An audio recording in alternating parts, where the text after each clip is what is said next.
Assalamualaikum warahmatullahi wabarakatuh.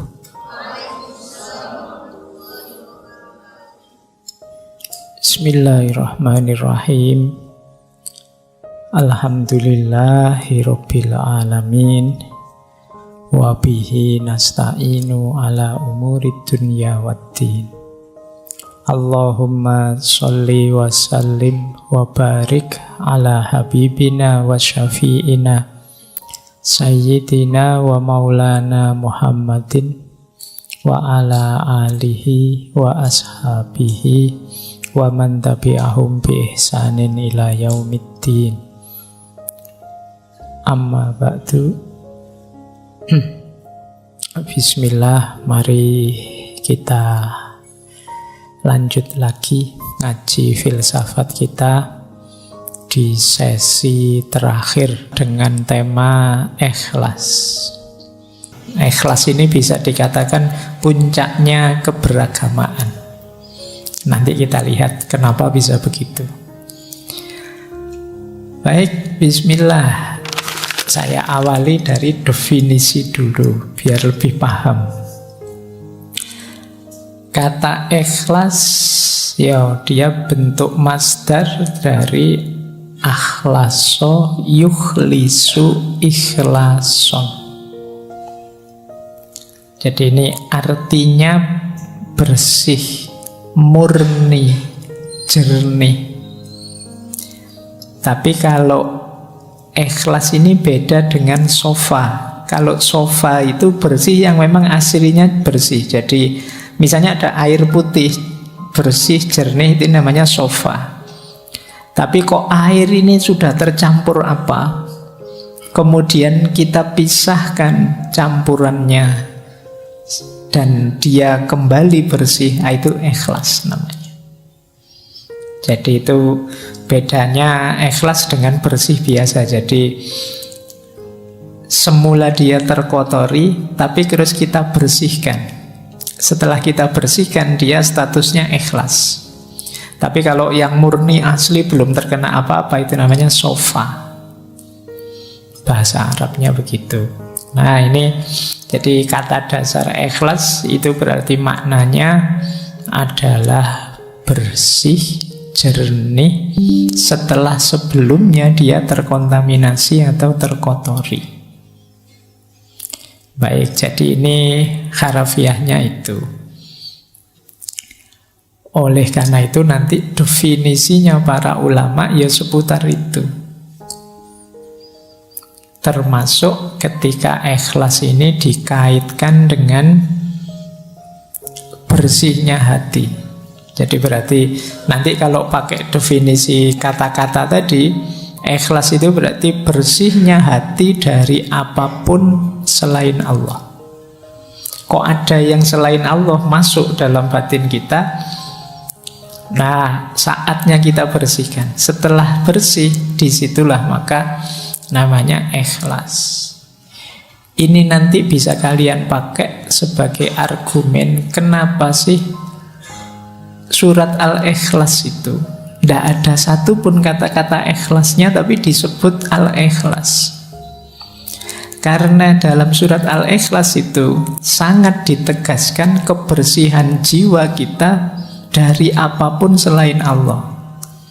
Jadi qul huwallahu ahad, Allahus shomad. Allah lah satu-satunya tempat bergantung.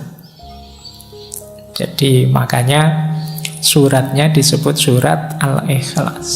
Fokus hanya pada Allah saja yang ada. Meskipun kalau dalam bahasa Indonesia kan ikhlas itu kemudian agak geser maknanya.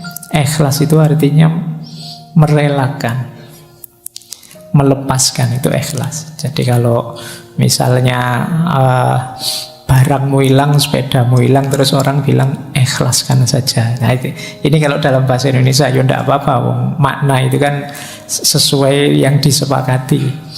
Jadi kalau di Indonesia kata ikhlas agak berbeda konotasinya. Makanya kalau ada yang tanya, orang bilang mari kita ikhlas, ini ikhlas versi bahasa Indonesia atau versi bahasa Arab? Kalau versi bahasa Arab hubungannya dengan jernihnya jiwa. Kalau versi bahasa Indonesia hubungannya dengan merelakan.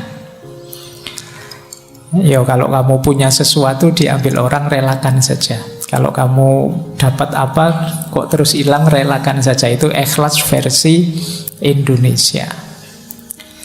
Tidak salah, memang nanti bisa dihubungkan dengan itu, meskipun intinya tidak itu. Baik. Nah, di situ saya bawakan kemudian definisi istilahnya yang disepakati. Yang pertama dari Imam Ghazali, yang kedua dari Imam Qushairi yang menulis Risalah Qushairiyah. Dan definisi ini mungkin yang sering teman-teman dengar. Jadi kata Imam Ghazali, ikhlas itu adalah apa yang ada dalam tujuan amal murni untuk mendekatkan diri pada Allah saja. Jadi ikhlas itu tujuan. Kita melakukan sesuatu yang tujuannya Allah saja, tidak ada yang lain, tidak ada keuntungan apapun yang kita inginkan selain ridhonya Allah saja, itulah ikhlas. Nah, Imam Qushairi juga mendefinisikan dengan kalimat yang mirip saja. Ikhlas itu penunggalan al-haq dalam mengarahkan semua orientasi ketaatan untuk mendekatkan diri hanya kepada Allah semata. Maksudnya sama, tujuannya Allah saja. Ada banyak definisi para ulama, tidak saya bawa semua. Intinya maksudnya sama. Jadi kita beramal, berorientasi dalam beragama itu hanya Allah saja. Jadi memang tujuan kita Allah saja. Kok ada tujuan? Lah berarti tidak mikir dunia sama sekali. Dunia difikirkan, diolah, dikelola, kita hidup di dalamnya dalam rangka menuju Allah. Semuanya kita jadikan kendaraan menuju Allah. Nah, berarti saya tidak kerja, Pak. Kerja, cuma kerja dan hasilnya dipakai untuk mendekat pada Allah. Berarti saya tidak perlu belajar ilmu ini, ilmu itu, atau Pak, ilmunya tetap ilmu ikhlas saja. Enggak, tetap belajar apapun yang kamu butuhkan, kamu perlukan, tapi nanti jadi kendaraanmu untuk tambah dekat pada Allah. Jadi ini orang yang ikhlas. Dan banyak ayat-ayat Al-Quran yang menyebut itu. Malam hari ini sengaja tidak saya bawa, sudah sangat sering disebut di banyak ceramah, di banyak pengajian. Mungkin teman-teman hafal lah, misalnya surat Al-Bayyinat itu ayat 5, wa ma umiru illa liya'budullaha muhlisina lahuddin. Jadi intinya ikhlas ini jadi sesuatu yang kunci dalam beragama. Jadi ikhlas itu dimensi paling rahasia. Kata Syekh Junaid Al-Baghdadi, ikhlas adalah rahasia antara Allah dan hambanya. Tidak ada malaikat yang tahu dan bisa mencatatnya. Tidak ada setan yang tahu dan bisa merusaknya. Tidak ada hawa nafsu yang tahu lalu memalingkannya, membengkokkannya. Malaikat mencatat amal yang kelihatan dicatat. Tapi niat, motif dalam hati kita, ikhlas atau tidak, hanya Allah yang tahu. Nah, ini kata Syekh Junaid Al-Baghdadi. Jadi dia memang sangat rahasia. Orang itu bisa kelihatan sangat ikhlas padahal tidak. Misalnya, wah, Pak Faiz itu ikhlas sekali ya, ngaji tiap malam Kemis, tidak ingin apa-apa. Itu kan kamu melihatnya begitu, tidak ingin terkenal, tidak ingin kata siapa. Ya kan? Kamu kan tidak bisa menilai hanya dari kelihatan luarnya. Kalau urusan ikhlas, jadi hanya, kalau tentang saya hanya saya dan Allah yang tahu. Untunglah Allah itu sayang sekali sama kita ya. Aib-aib kita itu tidak dibongkar mentah-mentahan kayak kalian bongkar aibnya musuhmu di medsos-medsos itu. Kalau Allah sebaper itu, habis kalian. Jadi kamu mungkin tidak berani keluar rumah sudah. Baik, jadi ikhlas itu berarti tersembunyi. Maka dia tidak bisa jadi komoditas kebencianmu atau kecintaanmu pada seseorang. Pilihlah tokoh ini orang ini paling ikhlas loh dia itu. Ya dari mana melihatnya? Karena ikhlas atau tidak hanya Allah dan yang bersangkutan yang tahu. Jadi ini karakter pertama dari keikhlasan. Dia tersembunyi. Nah, buahnya ikhlas sekarang. Ini saya ambil dari Syekh Yusuf Al-Qaradawi. Syekh Yusuf Al-Qaradawi dalam kitab beliau Fit Thoriq Ilallah, An-Niyah wal Ikhlas. Ini saya sebut sumbernya, pengarangnya. Maksud saya ini kan mahasiswa-mahasiswa semua. Kalau ada yang ingin ngecek kitabnya silahkan, mungkin berkepentingan untuk bikin tulisan. Buahnya ikhlas itu antara lain jiwamu tenang. Kalau kamu fokusnya hanya Allah saja, yakinlah bahwa Allah tidak mungkin mengecewakanmu. Beda dengan yang lain. Kalau orientasimu Allah saja, jiwamu pasti tenang. Kalau jiwamu tenang, rohanimu kuat, mentalmu tangguh, tidak mudah terpengaruh.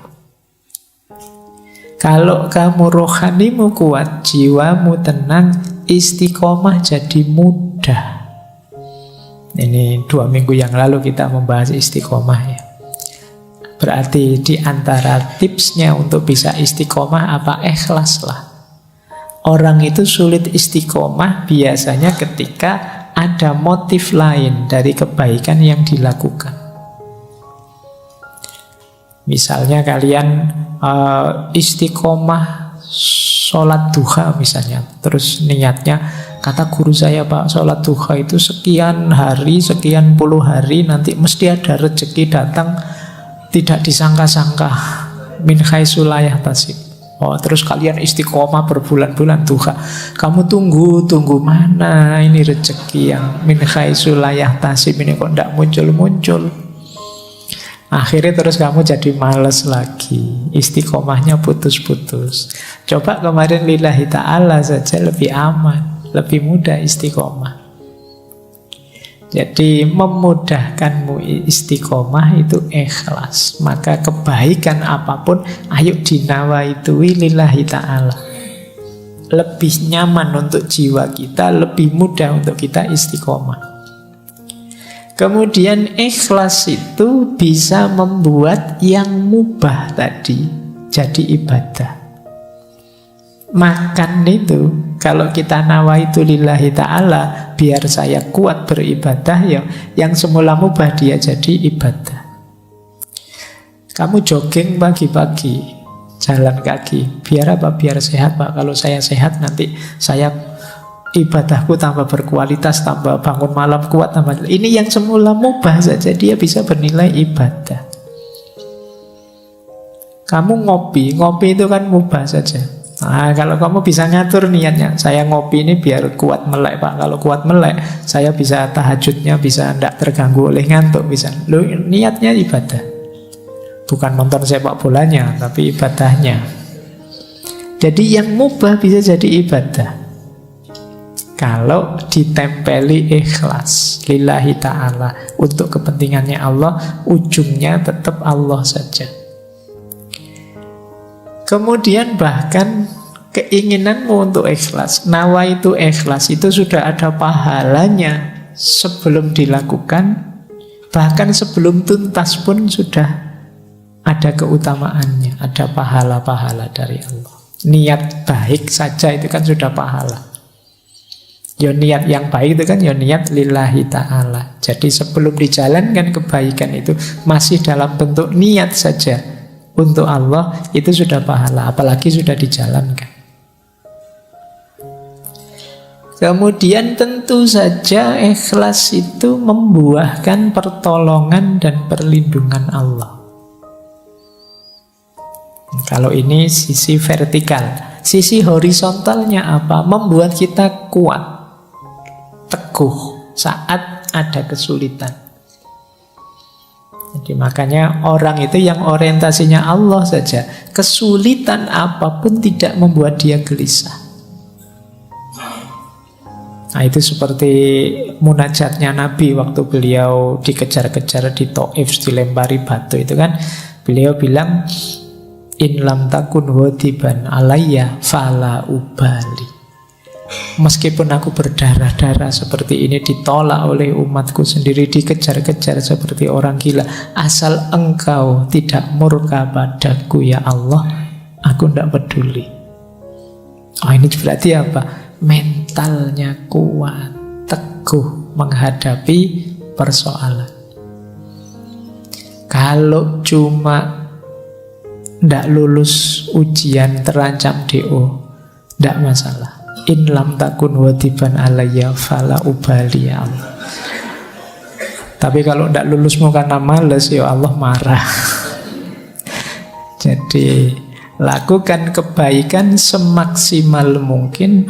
Kalau hasilnya tidak seperti yang kamu harapkan, tidak masalah. Yang penting Allah ridho. Allah itu ridho karena engkau tidak nabrak aturan-aturan yang Dia tetapkan. Jadi ini buahnya orang ikhlas. Dari vertikal, horizontal, ke dalam, keluar, itu buahnya sangat positif. Latihanlah untuk jadi orang ikhlas. Baik, kita lanjutkan. Nah, sekarang muhasabahnya, ayo dicek dalam diri kita ini ya, sudah ada kualitas ikhlas atau belum. Ini ada beberapa ciri. Kita ambil dulu ciri umum ya. Ini tanda-tanda kita sudah ikhlas. Yang pertama apa? Melakukan sebaik mungkin kebaikan termasuk ibadah meskipun sedang sendirian. Nah, ini berarti kita ciri-ciri orang ini ikhlas. Fokusnya Allah saja. Kalimat meskipun sedang sendirian ini penting. Karena kadang-kadang kita itu kalau pas banyak orang gayane, kalau ngimami suratnya panjang-panjang. Tapi begitu sendiri yo kuluhu sama ina atau ina.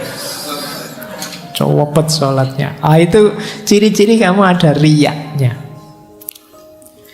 Jadi biasanya kan begitu. Kita kalau ada banyak orang pamernya dikedepankan. Itu kemungkinan tidak ikhlas.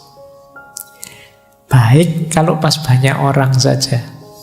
Kalau tidak ada orang, aslinya kelihatan. Ini ciri-ciri belum ikhlas. Tidak lillahi ta'ala, masih karena orang. Yang kedua, masih mau mendengarkan nasihat atau petunjuk. Orang itu ketika ingin dekat dengan Allah, ingin perjalanannya lurus menuju Allah, itu biasanya takut salah jalan, takut tidak diridhoi Allah. Ini membuat dia tidak berhenti belajar. Ketika dia tidak berhenti belajar, ya dia terbuka terus untuk memperbaiki diri, biar tambah dekat dengan Allah, biar tambah dekat dengan Allah. Jadi cirinya orang ikhlas itu semangat belajarnya tinggi. Kenapa? Dia ingin lebih baik, lebih dekat terus pada Allah. Khawatir keliru, jangan-jangan mulutku saja yang lillahi ta'ala, tapi perbuatanku belum. Maka dia berusaha terus-menerus untuk belajar. Yang ketiga, orang ikhlas itu tidak ingin menonjol dan tidak suka dipuji. Ini mungkin mirip kita ya, cuma dibuang tidaknya.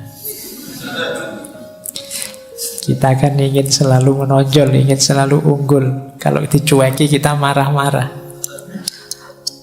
Jadi kalau ada yang muji senang.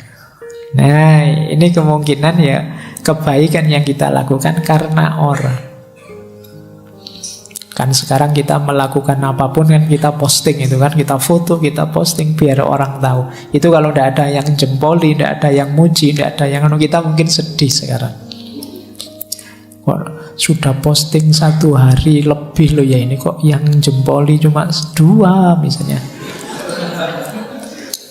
Ya, 2 itu pun ya cuma teman satu kamar.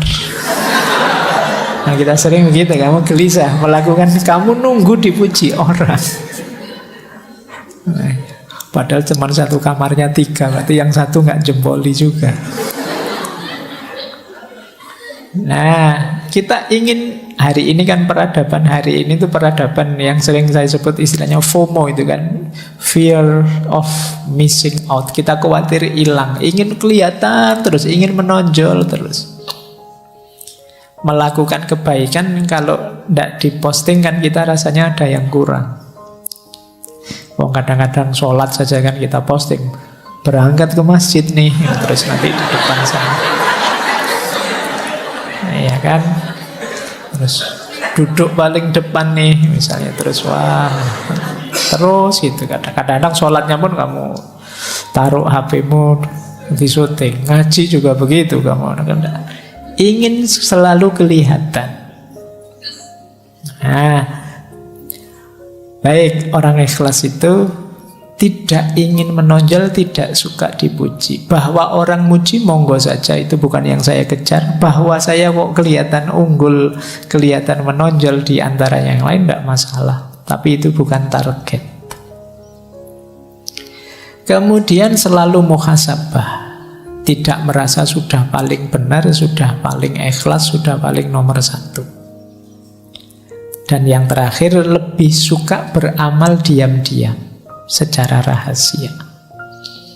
Nah, tidak suka pamer itu. Ini memang agak kebalikan peradaban hari ini. Peradaban hari ini itu orang selalu ingin kelihatan. Mungkin juga mental kita itu, kalau kita kan sering kalau ada apa-apa, tidak ada fotonya hoax, tidak ada videonya hoax. Jadi akhirnya bawah sadar kita itu melakukan apapun ada fotonya, ada videonya. Jadi mungkin peradaban hari ini itu bisa kita sebut peradaban riya.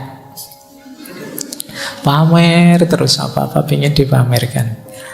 Ini agak hati-hati ya, ini untuk jiwa kita agak masalah orang yang selalu ingin pamer. Kata Syekh Zunun Al-Misri lebih tegas lagi.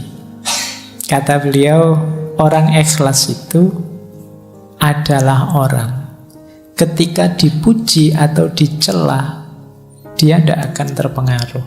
Pujian dan celaan itu dianggap sama. Kalau dia yakin ini kebaikan, dipuji orang atau dicela orang, dia tetap melakukannya. Ada yang ngasih jempol atau tidak, saya yakin ini baik, ya saya jalan. Ini orang ikhlas. Yang kedua, lupa kalau sudah melakukan kebaikan. Ini berarti orangnya ikhlas.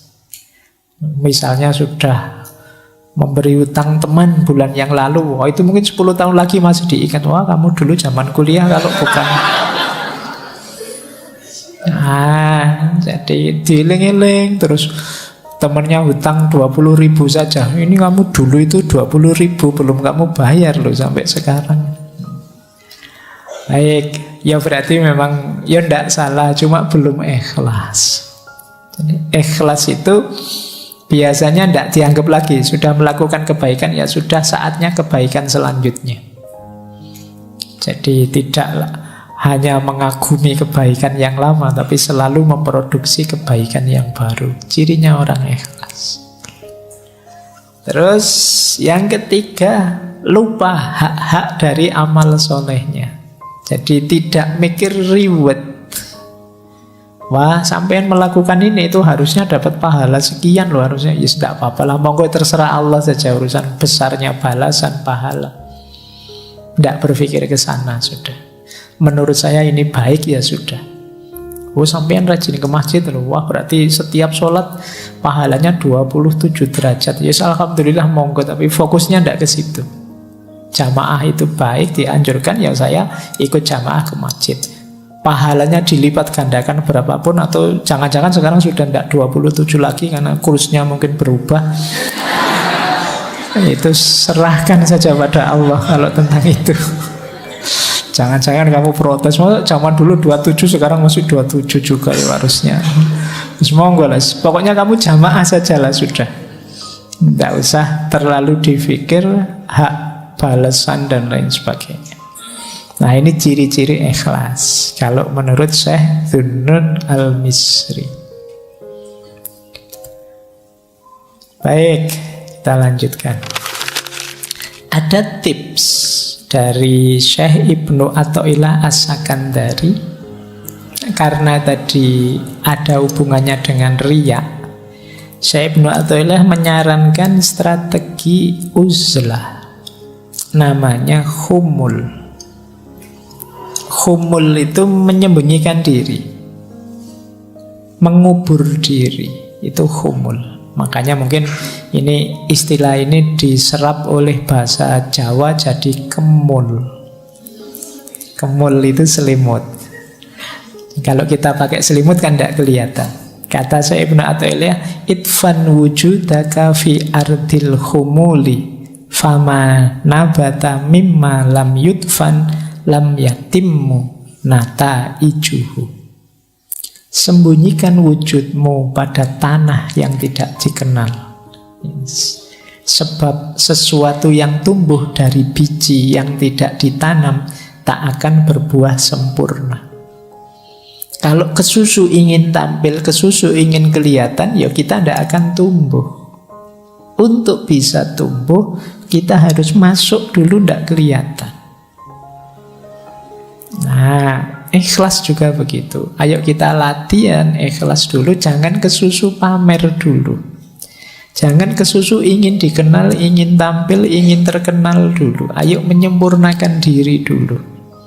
Ayo melatih diri dulu sampai di level ikhlas yang kita tidak lagi punya pamrih duniawi, target-target yang tidak penting selain Allah. Kalau sudah mampu ikhlas, saatnya kita kelihatan. Pasti akan kelihatan. Maka strateginya menurut saya Ibnu Athaillah khumul. Jangan kesusu pamer, fokus saja pada perbaikan diri sampai ke level ikhlas. Jadi strategi pertama ini. Strategi kedua, di sini kita baru ketemu mahabbah. Untuk bisa ikhlas, hubungan kita dengan Allah, ayo kita tingkatkan ke level mahabbah. Tidak sekedar level formalitas, kewajiban, apalagi keterpaksaan. Kenapa kalau di level mahabbah lebih mudah ikhlas? Karena dalam hubungan cinta, orang itu yang jadi fokus, yang jadi perhatian, yang jadi target keinginan itu hanya yang dicintai. Dalam cinta orang bahkan mengorbankan dirinya, egonya demi yang dicintai. Loh, ini kalau yang kita cintai Allah kan berarti hidup kita tadi ikhlas itu kan lillahi ta'ala, hanya untuk Allah saja, otomatis terpenuhi. Jadi begitu relasi kita dengan Allah adalah relasi cinta mahabbah, otomatis tanpa diminta hubungan kita dengan Allah jenisnya jenis ikhlas. Jadi ikhlas itu kan yang dalam mahabbah itu kan cirinya apa? Mahabbah itu unconditional, tanpa syarat. Orang yang benar-benar cinta itu kan kalau melakukan kebaikan untuk yang dicintai itu kan tanpa syarat, tanpa aku cinta padamu asal engkau mau begini ya begitu. Itu namanya belum cinta. Ini di sesi-sesi cinta sudah bolak-balik dijelaskan. Cinta yang sejati itu unconditional.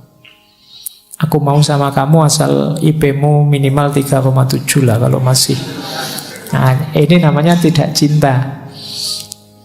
Aku mau asal gajimu sekian, namanya kondisional. Kalau cinta itu unconditional. Jadi sama Allah juga begitu, tidak pakai tawar-menawar. Kenapa kok kamu serius sekali ibadah? Biar Allah itu memberi anugerah, saya bisa kaya raya, saya punya banyak karomah, bisa jalan di atas air, atau saya punya apa? Tidak itu, tujuanku Allah saja. Jadi fokusnya hanya Allah saja, orientasinya hanya ridhonya Allah saja. Kayak kalian yang sedang jatuh cinta, itu kan ketika membahagiakan yang kamu cintai, itu kan senangnya luar biasa. Ya tidak harus pacarmu, orang tuamu pun yang sangat kamu cintai, kalau kamu bisa membahagiakan mereka, itu kan senangnya luar biasa. Maka cintailah Allah, otomatis hubunganmu dengan Allah berubah jadi hubungan ikhlas tadi, hubungan yang bersih, jernih, tidak ada yang lain selain Allah saja. Nah, ini strategi kedua. Yang pertama tadi humul, yang kedua mahabbah. Ada tips dari Imam Ghazali untuk meningkatkan mahabbah kita menuju mahabbahnya Allah, cinta pada Allah. Jadi ini kalau bahasa saya teori dari mahabbah menuju ikhlas. Kata Imam Ghazali, ayo dipikir pelan-pelan ya. Orang itu sebenarnya secara alamiah itu harusnya mencintai Allah. Nah, ini rutenya ini. Yang pertama apa? Orang itu biasanya muhibbun li nafsihi, cinta pada dirinya. Ini yang disebut ego tadi. Jadi ingin menyenangkan dirinya, itu muhib li nafsihi. Orang ini karena ingin menyenangkan dirinya, muhibbun li nafsihi, pada akhirnya muhibbun lil muhsin alladzi ahsana ilaihi. Dia juga sebagai efeknya apa? Cinta pada orang yang berbuat baik kepadanya, orang yang menyenangkan dia, membahagiakan dia. Nah, ini secara natural begitu. Orang itu secara alami cinta pada dirinya, berarti sebenarnya dia juga cinta pada orang lain yang membahagiakan dirinya. Nah, itu muhsin alladzi ahsana ilaihi. Berarti apa? Sebenarnya kita itu punya fitrah al-muhib lil muhsin. Kita itu sebenarnya cinta pada orang baik. Jadi karena orang baiklah yang punya kemungkinan berbuat baik padaku. Siapapun itu orang baiknya. Nah, kalau naik lagi satu level, sebenarnya dari orang baik. Kenapa sih kok kita cinta pada orang baik? Karena dalam diri orang baik ada kebaikan. Berarti apa? Sebenarnya kita itu mencintai kebaikan. Kalau kita mencintai kebaikan, kalau kita berpikir lagi lebih dalam, sebenarnya ada Sang Maha Baik, yaitu Allah. Jadi semua tadi pada ujungnya, kalau kita mau merenung agak dalam, sebenarnya cinta kita itu harusnya sudah tumbuh pada Allah. Hanya saja selama ini kita tidak pernah merenung sedalam itu. Nah, ini nanti bagian yang harus kalian ulang. Dengarkan lagi ya, bahwa manusia itu pertama-tama dia pasti ingin membahagiakan dirinya, cinta pada dirinya. Otomatis berarti dia juga akan cinta pada orang yang membahagiakan dirinya, bisa membahagiakan dirinya. Orang baik yang bisa membahagiakan dirinya, berarti sebenarnya dia juga cinta pada orang baik. Siapapun orang baik, ini punya potensi berbuat baik pada dirinya, sehingga siapapun orang baik perlu dicintai. Orang baik itu disebut orang baik sebenarnya karena ada kebaikan dalam dirinya. Berarti yang kita cintai sebenarnya adalah kebaikannya.